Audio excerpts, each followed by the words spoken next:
What's up guys? Today I wanted to make a video breaking down the build of my 3rd gen 4Runner. I also wanted to talk about what I looked for when I was buying the car, what you should look for when you're trying to buy one. I'll tell you the ups and downs of the build process, what I would do differently, and some closing remarks as well. My build is pretty simple. It is on 33-inch tires and it just has a 2.5-inch lift. There are plenty of 3rd gens out there that were solid axle swapped or long traveled that are insanely capable and could have easily had 25K put into them. That's not the direction I went, but I still love my vehicle. It's super capable, and you'd be surprised how far these can get with just a few $1,000s put into them. Anyways, my vehicle is a 2000 3rd gen 4Runner. It is a 5VZFE V6 engine. It has the 4-speed automatic transmission, and it is rear and center locked from the factory. And the best thing of all, it had 99,000 original miles when I bought it. I was drawn into mine mainly because of the miles, but also because of the dual lockers. It's a pretty rare feature. Here's a guide of the available options for the 3rd gen 4Runner. This is really what you should be studying when deciding which model you want to get. There's a lot of differences in between the years, and there will be sacrifices you have to make. There's not really a such thing as a unicorn. For instance, if you wanted the 5-speed manual, you would not be able to get a limited, which means you would not be able to get dual lockers or the fancy interior. There's plenty of other small things, such as year 2001 and up not having the option for a rear locker. I did land on the limited trim, however, just because of how many features it has. There were 3 engine options available for the 3rd gen 4Runner, one of them being a V6 and 2 of them being an inline 4. My favorite is the 5VZFE. It is a legendary Toyota engine. Not only does it have substantially more horsepower than the other engines, but it can also take power mods such as the TRD supercharger and the CX Racing turbo kit. My 4Runner was the perfect spec to me. It was a limited, it had dual lockers, it had super low miles, so I did end up paying a little bit more than I probably should have. But don't be discouraged by this. On Marketplace, there are plenty of awesome deals getting sold every day in the $5,000 to $10,000 range that are totally great for an off-road build. And before we move on to the next section, here's an awesome paint chart that I found online that shows you in great detail what paint options were available for all the years. Alright, now I'm going to break down all of the mods that I've done to this 3rd gen 4Runner over the past few months that I've owned it. Let's start with the big ones. This thing is lifted on Bilstein 5100s. It is on 33-inch tires. These are KO3s from BF Goodrich. These are Method 703 wheels, which I love. They are bead grips, so you can go down to 0 PSI without them debeading. These I love a ton. These are Apex valves. So what they do is you can unscrew them and you can rapidly deflate your tires.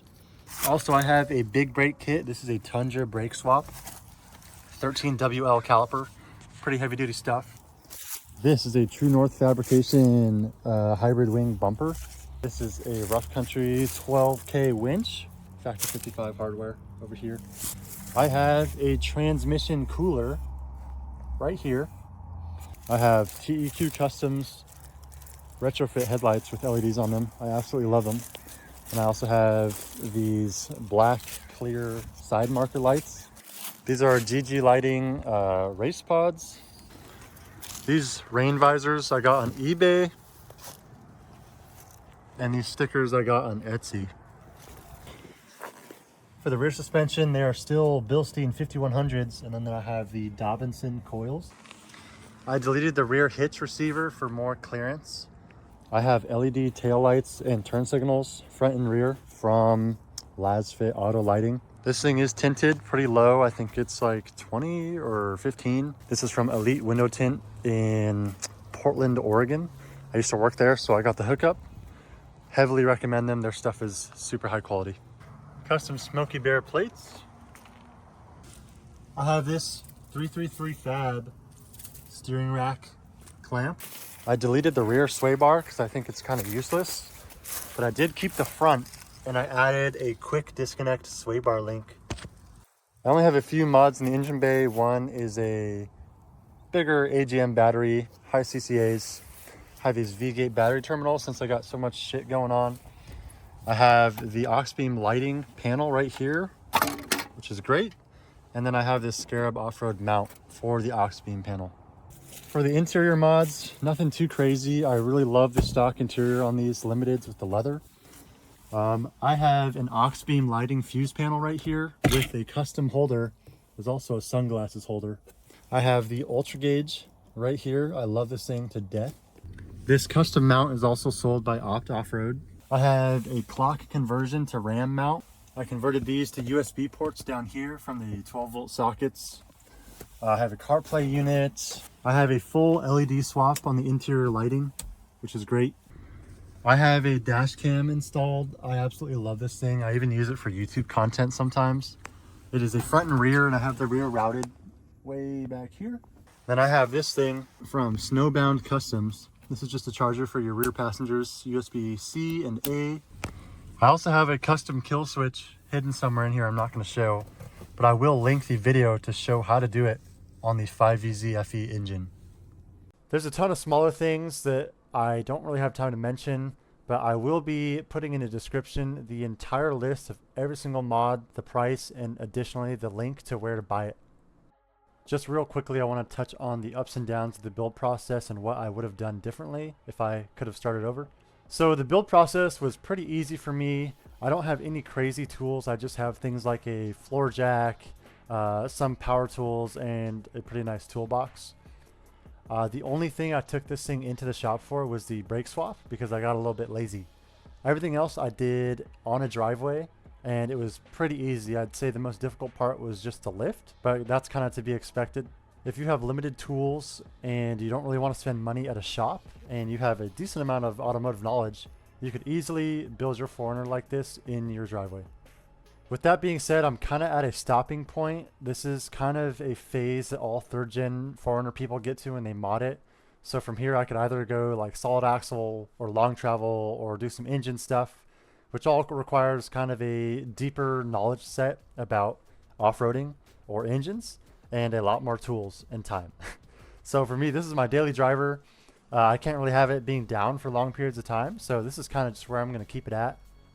All right, what would I do if I could start over from the beginning? Well, I have a few ideas about that. So number one, I might have gone with a manual transmission instead and scrapped the limited trim. It's kind of a personal thing, I guess. Some people don't mind automatic. Some people absolutely love manual. I definitely love manual, so I probably would have gone that route instead, TBH.